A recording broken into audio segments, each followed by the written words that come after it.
الحمد لله رب العالمين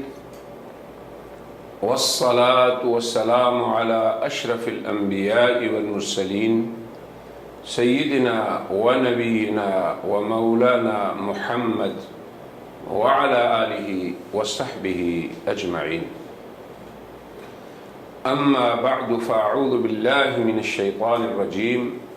بسم الله الرحمن الرحيم. إن الذين يلحدون في آياتنا لا يخفون علينا.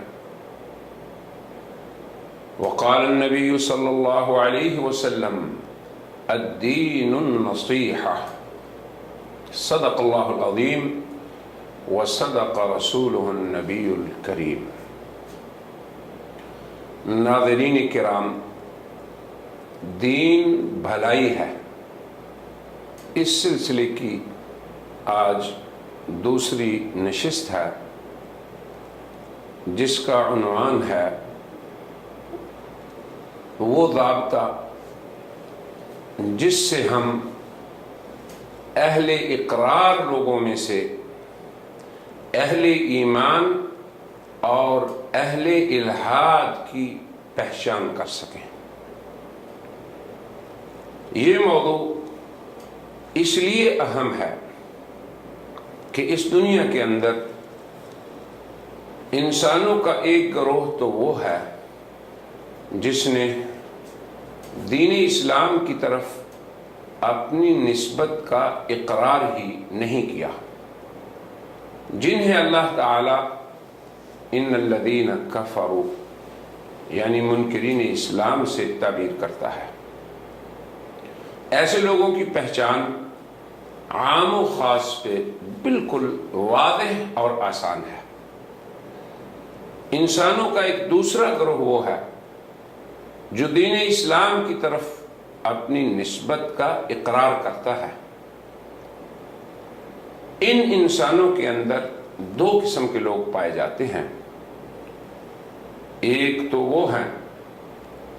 ان الذین قالوا ربنا اللہ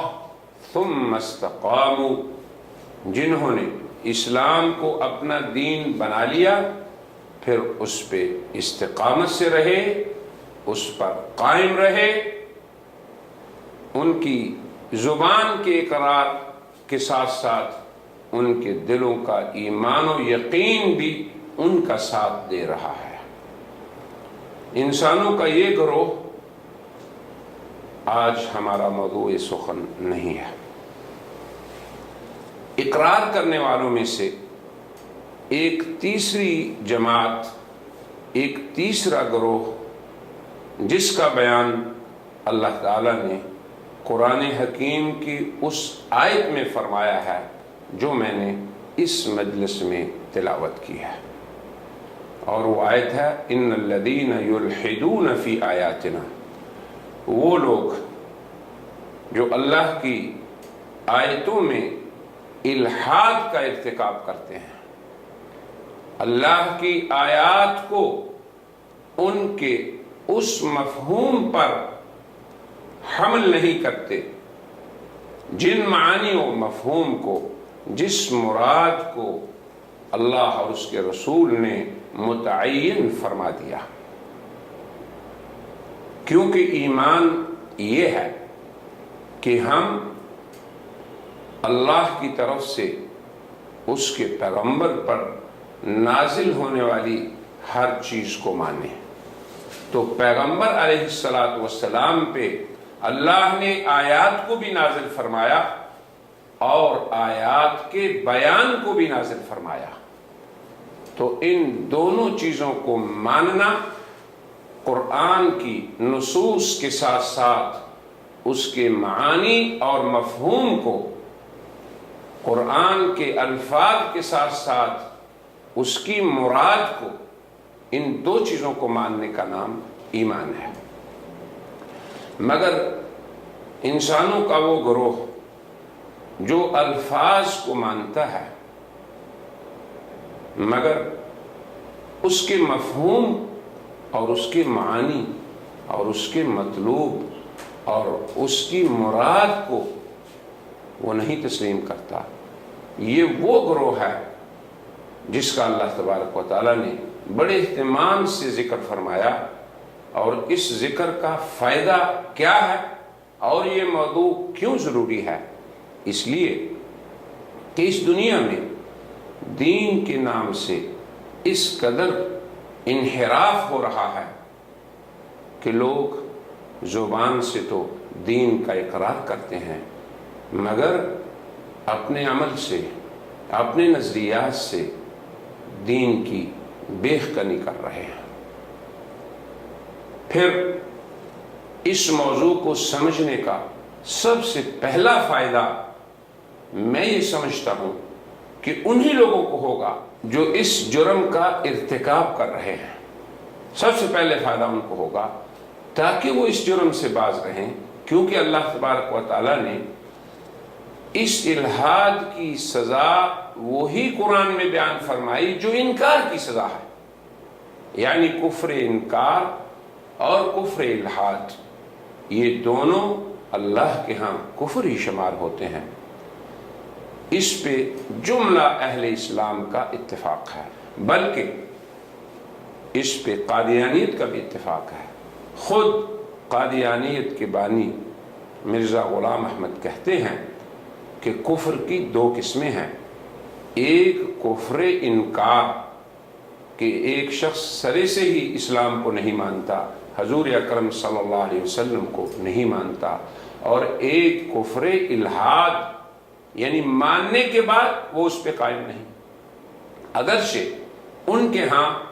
تو کفر الحاد کی مثال انہوں نے یہ دی کہ ایک شخص رسول اللہ کو مانتا ہے مگر مرزا صاحب کو نہیں مانتا، یہ ان کی مثال ہے، مگر ہم یہ کہتے ہیں کہ ایک شخص رسول اللہ کو تو مانتا ہے مگر حضرت صلی اللہ علیہ وسلم کی بتائی ہوئی مراد جو ہے، مطلوب جو ہے، معانی جو ہیں، مفاہیم جو ہیں، تعلیمات جو ہیں، ان کو تسلیم نہیں کرتا۔ تو گویا شاہد اس میں یہ ہے کہ کفر الحاد کا اعتراف مسلمان بھی کرتے ہیں اور قادیانیت بھی کرتی ہے۔ تو اس کا پہلا فائدہ تو میں یہ سمجھتا ہوں کہ ان بندوں کو ہوگا جو کسی وجہ سے بیچارے اس جرم میں شریک ہو گئے، اپنی لا علمی کی وجہ سے، اپنی کم علمی کی وجہ سے وہ لوگ دعوت اسلام کا کرتے ہیں مگر اللہ کی آیات میں انحراف کا شکار ہو گئے، تو سب سے پہلے فائدہ ان کو ہوگا۔ دوسرا فائدہ اہل اسلام کو ہوگا کہ وہ اقرار کے بعد اپنے ایمان کا بھی تحفظ کریں گے۔ اقرار کے بعد انہیں پتہ ہوگا کہ اس اقرار کا تقاضا کیا ہے، وہ اپنی دل کے یقین اور زبان کے اقرار کو مطابق بنانے کی کوشش کریں گے۔ تو دوسرا فائدہ اہل ایمان کو ہوگا۔ تیسرا فائدہ پوری انسانیت کو ہوگا کہ انسانوں میں سے جو شخص دین اسلام میں داخل ہونا چاہے گا، جو شخص اس دین حق کو قبول کرے گا، اس کو علم ہوگا کہ اس دین میں صرف زبانی اقرار کی ہی بات نہیں، بلکہ اس کے ساتھ ساتھ پورے دین کے اس شرعی نظام کو بھی قبول کرنا ہوگا جو کہ مراد قرآن ہے، جو مطلوب قرآن ہے، جو کہ قرآن و سنت کی نصوص کے شرعی مفاہیم ہیں، انہیں ویسا ہی ماننا ہوگا جیسے کہ شارع نے اس کا بیان کیا۔ تو گویا یہ موضوع اپنی اہمیت کے اعتبار سے ہر اس گروہ کے لیے مفید ہوگا جو انحراف کا شکار ہے۔ پھر مسلمانوں کے لیے انہیں اپنے دین کی حمایت و حفاظت کا درس ملے گا، پھر انسانیت کو بھی یہ پتہ چلے گا کہ اسلام زبان سے اقرار کا نام نہیں بلکہ دل کے معتقدات اور عقائد اور جملہ ایمانیات کو اور جملہ اعمال کی اصلاح میں کرنی پڑے گی۔ اس اعتبار سے یہ موضوع نہایت اہم ہے۔ اصحاب رسول صلی اللہ علیہ وسلم کی مثال اس امت میں ہر باب میں ہم سب سے پہلے دیتے ہیں۔ نبی کریم صلی اللہ علیہ وسلم نے جب یہ فرمایا کہ اللہ نے مجھے قرآن بھی دیا اور اس کا بیان بھی دیا، تو ان کی عادت مبارکہ یہ تھی کہ جب اللہ کے کسی حکم کو یعنی قرآنی نصوص کو یا احادیث کی کسی نص کو سنتے تو رسول اللہ صلی اللہ علیہ وسلم سے آ کے خود پوچھتے کہ یا رسول اللہ اس کا مقصود کیا ہے، اس کا مطلب کیا ہے، یا پھر رسول اللہ صلی اللہ علیہ وسلم کی عادت مبارکہ یہ تھی کہ وہ انہیں خود بتاتے کہ دیکھو صلو کما رأیتمونی، تمہیں نماز کیسے پڑھنی ہے، یہ نہیں کہ نماز کا حکم آ گیا تو تم اب اس نماز کے خود مفہوم کو متعین کرو، لغت کی کتابوں میں سے دیکھو، نہیں، کما رأیتمونی، مجھے دیکھو میں کیسے نماز پڑھ رہا ہوں۔ تو گویا الفاظ قرآن کے ہوتے اور مطلوب اور اس کی مراد نبی پاک صلی اللہ علیہ وسلم کا عمل ہوتا۔ اسی طرح جب اللہ تبارک و تعالیٰ نے قرآن حکیم میں حج کی فرضیت کو نازل فرمایا تو جناب نبی کریم صلی اللہ علیہ وسلم نے صحابہ کرام کو فرمایا کہ اے لوگو، تم مجھ سے اپنے مناسک حج کو سیکھو، یعنی خود ہی نبی پاک صلی اللہ علیہ وسلم قرآن کے الفاظ کے مفہوم اور معانی کو اپنے عمل سے صحابہ کرام کو سکھاتے یا اپنی زبان مبارک سے اپنی سنت شریفہ میں ان کو اس کے معنی بتلا دیتے۔ اب آگے چلتے جائیں، جن ائمہ نے ان چیزوں کی شرح کو عوام کے لیے کیا ان کی ایک بات سن لیجئے۔ حضرت امام شافعی رحمہ اللہ کا معروف قول ہے، آپ فرماتے ہیں کہ اللہ کی ذات کی طرف سے جو کچھ ہمارے اوپر نازل ہوا، ہماری طرف آیا، ہم اس کو ویسے ہی مانتے ہیں جیسے اللہ کی مراد ہو، اور جناب نبی کریم صلی اللہ علیہ وسلم کی طرف سے جو کچھ ہمارے پاس تعلیمات آئیں، جو کچھ ان کی طرف سے الفاظ حدیث و سنت آئے، ہم انہیں ویسے ہی مانتے ہیں جیسے رسول اللہ کی مراد ہو۔ تو کہنے کا مطلب یہ ہے کہ ہر انسان کو، وہ مسلمان ہے، وہ اہل اقرار میں سے ہے یا اہل انحراف میں سے ہے یا عام انسان ہے، اسلام کے بارے میں یہ بات پختہ یاد رکھنی چاہیے کہ اسلام میں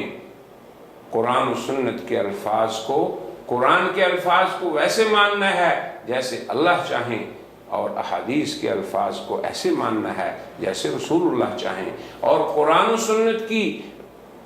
ویسی تشریح یا ان دونوں پہ ویسا عمل کرنا ہے جیسے نبی کریم صلی اللہ علیہ وسلم نے عمل کیا یا پھر صحابہ کرام کو وہ عمل سکھایا۔ اسی لیے بعد میں آنے والے قیامت تک کے مسلمانوں کو حکم یہ ہے فَإِنْ آمَنُوا بِمِثْلِ مَا آمَنْتُمْ بِهِ فَقَدْ اهْتَدَوْا، کہ اگر تم ہدایت چاہتے ہو تو تم ویسا ایمان لاؤ جیسے صحابہ ایمان لائے۔ یہ بات کیوں ہے؟ یہ کیوں نہیں کہا کہ تم ویسا ایمان لاؤ جیسے اللہ چاہتا ہے، جیسے رسول چاہتا ہے؟ اور اللہ رسول کیا چاہتے ہیں کہ تم ویسا ایمان لاؤ جیسے صحابہ چاہتے ہیں، یعنی گویا اسلام کے اندر عملی نمونہ جو ہے سامنے رکھنا یہ نہایت ضروری ہے۔ الفاظ کی بات نہیں ہو رہی بلکہ الفاظ پہ عمل کی بات ہو رہی ہے۔ تو گویا ہمارے دین کے اندر الفاظ کے ساتھ ساتھ اس کے معنی اور مفہوم کو ویسا ہی ماننا جیسے اللہ اور اس کا رسول چاہیں اور جیسا صحابہ کرام نے عمل کیا، یہ ہمارے اندر ایمان شمار ہوتا ہے۔ اب اس کی ہم مثال بھی اگر دینا چاہیں تو اس کی مثالیں بھی ہمارے سامنے ہیں۔ قرآن حکیم نے ہمیں یہ بتایا ما كان محمد ابا احد من رجالكم ولكن رسول اللہ وخاتم النبیین، اس میں رسول اللہ صلی اللہ علیہ وسلم کو خاتم النبیین قرار دیا گیا۔ اب ہم لغت کا سہارا لیں یا ہم سلف کی تشریح کا سہارا لیں یا ہم اپنی تحقیق کے اندر الجھیں تو سب میں ہمیں یہی ملے گا کہ خاتم کا معنی آخر النبیین ہے۔ مگر اگر کوئی شخص اس کو کسی اور معنی پہ استعمال کرتا ہے کہ مجازاً اس کو خیر کے لیے بھی استعمال ہوا ہے، افضل کے لیے بھی استعمال ہوا ہے، اور پھر وہ اس لفظ کو جو کبھی مبالغے کے طور پہ کبھی مجاز کے طور پہ استعمال ہوا، اس کو پھر اصلی معنی بتا کے یہ کہہ دے کہ نہیں حضور تو افضل نبی ہیں، پھر اسی کو اپنا اعتقاد بنا لے۔ اب بات یہ آئے گی کہ ہمیں نصوص قرآن کو، الفاظ سنت کو جب ویسے ماننا ہے جیسے رسول اللہ چاہیں گے، تو ہم نے تو ایسا نہیں مانا، ہم نے تو ایسا مانا جیسا ہم چاہتے ہیں، تو پھر نبی کریم صلی اللہ علیہ وسلم کی طرف ہم رجوع کرتے ہیں۔ تو آپ فرماتے ہیں خاتم النبیین کی شرح میں لا نبی بعدی۔ اب یہاں خود ہی معنی تعین ہو گیا، جب نبی نہیں تو آپ آخری نبی ہیں۔ یہ ایک مثال میں نے دی ہے۔ قرآن حکیم کے اندر اللہ تبارک و تعالیٰ نے جب ہمیں حکم دیا کہ ہم نماز پڑھیں، تو نماز کا معنی لغت میں دعا ہے۔ ہم کہیں نہیں جی ہم دعا کرتے رہتے ہیں، تو یہی نماز ہے، مگر اللہ کے رسول نے نماز کی پوری تشریح بیان کی۔ پھر اگر قرآن میں اللہ ہمیں کہتا ہے کہ تم حج بیت اللہ کرو، تو ہم کہیں کہ ہم نے زیارت کر لی اور واپس چلے جائیں، مگر اللہ کے رسول نے ارشاد فرمایا کہ تم اپنے مناسک حج مجھ سے سیکھو، یعنی جس طرح میں مختلف مراحل سے مختلف مناسک کو ادا کر کے گزرا ہوں، تم سب کو اسی سے گزرنا ہوگا، تو یہ تمہارا حج ہو جائے گا۔ تو یہ میں نے اس لیے مثالیں دی ہیں تاکہ ہمیں یہ سمجھ آ جائے کہ قرآن حکیم کی نصوص کو اور آیات کو اگر ہم اسی معنی میں لیں گے اور اسی معنی میں ہمارا عقیدہ ہوگا تو یہ قرآن حکیم کی آیات پہ ایمان ہے، ورنہ اگر معنی ہم اپنا کریں، مطلب ہم اپنا ڈالیں اور پورے اس سلسلے کو جو صحابہ سے شروع ہو کے ہم تک آج تک پہنچا ہے اس کو بیچ میں سے منقطع کر دیں، تو اسے اللہ تعالی نے فرمایا ان الذین یلحدون فی آیاتنا، جو لوگ ہماری آیتوں کو الٹے معنوں پہ، یعنی جو معنی متعین ہیں ان پہ نہیں بلکہ اپنی طرف سے دیگر معنوں پہ حمل کرتے ہیں، لا یخفون علینا، وہ ہم سے مخفی نہیں۔ آگے فرمایا کہ یاد رکھو افمن یلقی فی النار خیر ام من یأتی آمنا یوم القیامہ، کیا وہ شخص بہتر ہے جسے آگ میں ڈالا جائے یا وہ شخص جو قیامت کے دن امن میں ہوگا؟ تو امن میں قیامت کے دن وہ لوگ ہوں گے جو دنیا میں ایمان میں ہوں گے، اور دنیا میں ایمان ان کا معتبر ہوگا جو قرآن حکیم کی آیات کو ان معانی پہ حمل کریں گے جو قرآن و سنت کے صاحب یعنی محبت قرآن جناب نبی کریم صلی اللہ علیہ وسلم اور ناطق قرآن جناب خاتم النبیین صلی اللہ علیہ وسلم اور ناطق سنت جناب نبی کریم صلی اللہ علیہ وسلم اور ناقلین شریعت حضرات صحابہ کرام نے نقل کیے پیغمبر علیہ السلام سے، اور پھر ایک تسلسل کے ساتھ ہم تک پہنچے۔ پھر قرآن و سنت کے معانی، اس کے مفاہیم، اس کو بہت آسانی سے انسان سمجھ سکتا ہے۔ وہ لوگ جو اپنے اقرار پہ قائم ہیں یعنی اہل اسلام، اور وہ فریق، ایک فریق نہیں، دنیا میں کتنے ہی طبقے، کتنے ہی فریق، کتنی ہی جماعتیں ایسی ہیں جو کہ اقرار تو اسلام کا کرتے ہیں مگر ان کے عقائد ویسے نہیں جیسے قرآن و سنت کہتا ہے۔ یہ سب کے سب طبقے اہل انحراف ہیں۔ ہم صرف قادیانیت ہی کی بات نہیں کر رہے، بلکہ اگر انسان کا اقرار زبانی یہ ہو کہ وہ قرآن و سنت کو مانتا ہے مگر اس کا عمل، اس کے معتقدات اور اس کے عقائد ویسے نہ ہوں جو قرآن و سنت کہہ رہے ہیں، تو یہ لوگ اہل انحراف ہیں۔ موٹی سی بات ہے، ہر آدمی سمجھ سکتا ہے۔ قرآن حکیم نے اللہ پہ ایمان لانا، فرشتوں پہ ایمان لانا، قیامت پہ ایمان لانا، کتابوں پہ ایمان لانا، اللہ کے رسولوں پہ ایمان لانا، اس کا جو اجمالاً ذکر فرمایا، اہل اسلام سب کے سب جانتے ہیں کہ ان کے دین کے اندر رسولوں پہ ایمان کا معنی یہ ہے کہ آخری نبی حضرت محمد رسول اللہ ہیں اور باقی پھر جتنے ان سے پہلے ہیں۔ اب دیکھو بات کیسی عجیب محکم کی اسلام نے کہ جب یہ کہا کہ رسولوں پہ ایمان لاؤ تو یہ فرما دیا کہ آغاز یوں کرو بما انزل الیک وما انزل من قبلک، کہ اے محمد صلی اللہ علیہ وسلم وہ لوگ ہماری آیات پہ قائم ہیں اور ان کو مانتے ہیں جو آپ پر اور آپ سے پہلے۔ یہ ضابطہ سمجھنے کی ضرورت ہے کہ آغاز آپ سے کیا، یہ نہیں کہا جو آپ سے پہلوں کو اور آپ کو، یعنی آخری حد اللہ کی نبوت کی اور اللہ کی رسالت کی آپ کی ذات ہے۔ حالانکہ عام طور پر یہ ہوتا ہے کہ پہلے ماضی کی بات ہو،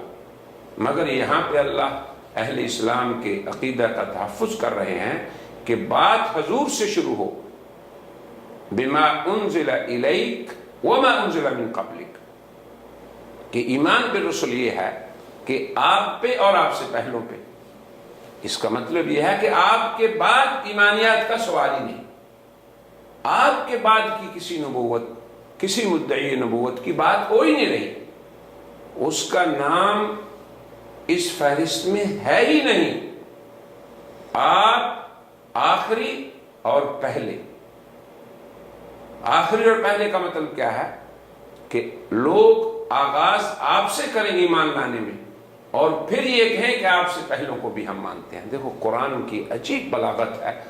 تاکہ ختم نبوت پہ قدغن کوئی لگا ہی نہ سکے۔ یہ ایمان بالرسل ہے۔ اجمالی طور پہ ہم ایک ضابطے کو بیان کرتے ہیں کہ اللہ تبارک و تعالیٰ نے جب اپنے دین کی حفاظت کی کفالت خود لی اور فرمایا کہ ہم ہی اس کو نازل کرنے والے اور ہم ہی اس کے محافظ ہیں اور قیامت تک اس دین نے رہنا ہے، پوری انسانیت کا یہ دین ہے، تو ایسے ضابطے قیامت تک بیان کر دیے، اصول بیان کر دیے، اوصاف کے ساتھ بات کی۔ قرآن کا اسلوب یہ ہے کہ وہ نام نہیں لیتا، اوصاف کو بیان کرتا ہے۔ اہل ایمان کا وصف یہ ہے کہ وہ یہ کرتے رہیں گے۔ اہل اجتہاد کا وصف یہ ہے کہ ان کا یہ ذمہ داری ہوگی۔ اہل حدیث جو حضور کی احادیث کو جمع کرتے ہیں ان کا کام یہ ہے کہ وہ یہ کریں گے۔ یعنی اللہ تبارک و تعالیٰ نے نام نہیں لیے، صفات کو بیان کیا۔ ایسے ہی اہل استقامت کون ہیں؟ ان الذین قالوا ربنا اللہ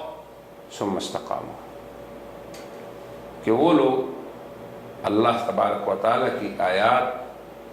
پہ جب انہوں نے ایمان کا اقرار کر لیا تو پھر اس پہ قائم رہے۔ اب قائم نہ رہنے والے کون ہیں؟ اس کا بھی ضابطہ بتا دیا۔ نام نہیں لیا کہ فلاں طبقہ، فلاں قبیلہ، فلاں قوم، فلاں جماعت، فرمایا وہ لوگ سارے کے سارے،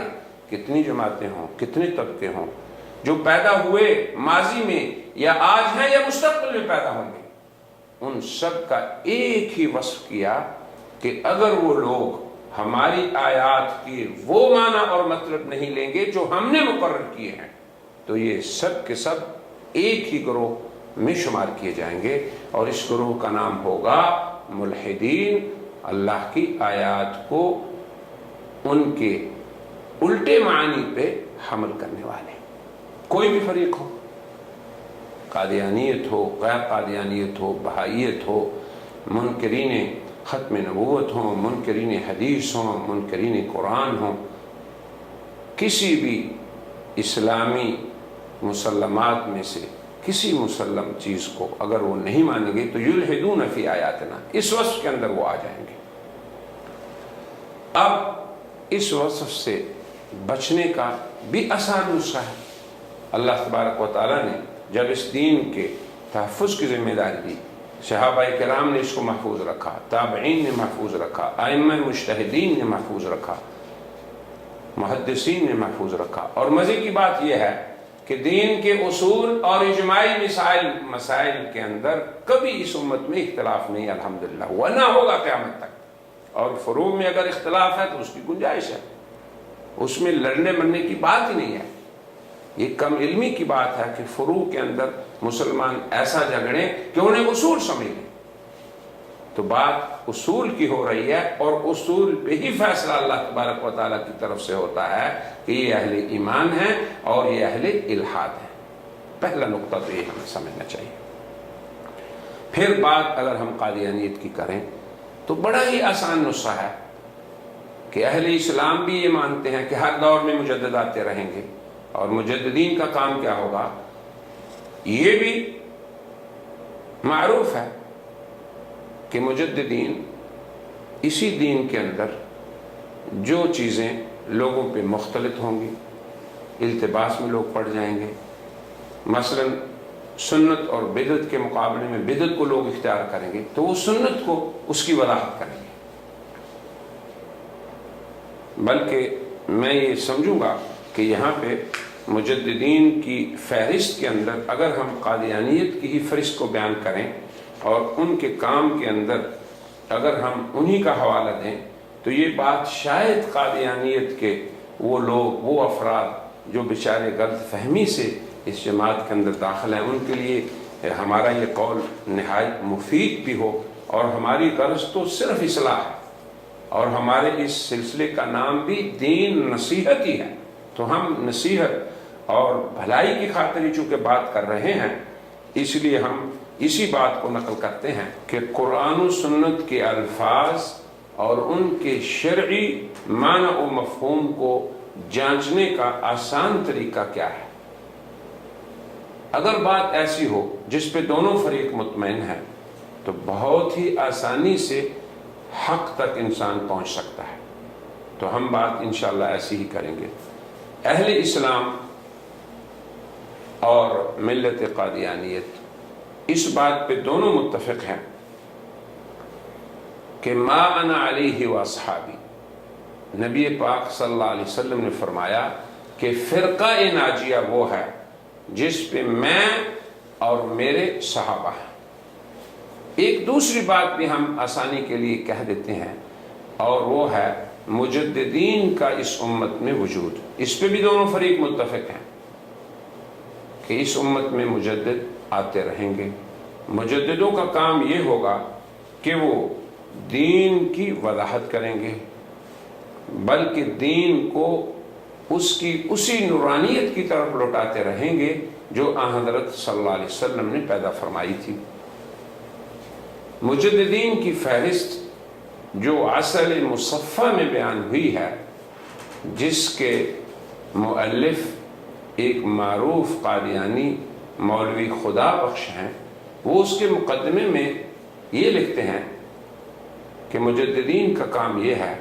کہ وہ مردہ دین کو پھر سے زندہ کر دیں گے اور اس کی اصلی وہ شکل دکھائیں گے جو رسول اللہ صلی اللہ علیہ وسلم کی نفخ صور سے، یعنی آپ کی مبارک جد و جہد سے ہوئی تھی۔ تو گویا امت کو آن حضرت صلی اللہ علیہ وسلم اور صحابہ کرام کے دور کی طرف لوٹانا یہی تجدید ہے اور یہی مجددین کا کام ہے۔ پھر فہرست بھی ان کی سن لیں۔ اس فہرست کو مولوی خدا بخش نے مرتب کیا، اور یہ فہرست مرزا صاحب کے ہاں بھی معید ہے، کیونکہ جب وہ لکھتے تو اپنا لکھا ہوا روزانہ مرزا صاحب پہ پیش کرتے، اور کسی دن اگر وہ نہ پیش کرتے تو مرزا صاحب پوچھتے کہ مولوی صاحب آج کیا لکھا ہے۔ غرض ہماری صرف یہ ہے کہ اگر ہم یہ دیکھ لیں کہ جو چیز مرزا صاحب کی تعلیمات میں ہے اگر وہ مجددین نے کہا ہے تو پھر بات تو بن بھی سکے، اور اگر جملہ مجددین نے وہ ایک بھی کام نہیں کیا جو مرزا صاحب نے کیا ہے تو نہ مرزا صاحب مجدد رہے اور نہ ہی ان کی تعلیمات تجدیدات کہلا سکتی ہیں، بلکہ عین وہ تحریفات ہیں۔ مجددین کی فہرست جو ہے صدی وار، وہ اصل مصطفیٰ میں یوں ہے: پہلی صدی کے مجددین عمر بن عبدالعزیز، سالم، قاسم، مکحول۔ پھر دوسری صدی کے مجددین میں امام شافعی، جن کا بھی ہم نے پہلے ذکر کیا، امام احمد بن حنبل، یحییٰ بن معین۔ پھر تیسری صدی کے مجددین قاضی احمد بن شریح، ابو الحسن اشعری، ابو جعفر طحاوی۔ چوتھی صدی کے مجددین امام ابو بکر باقر لانی، خلیفہ قادر بخش عباسی۔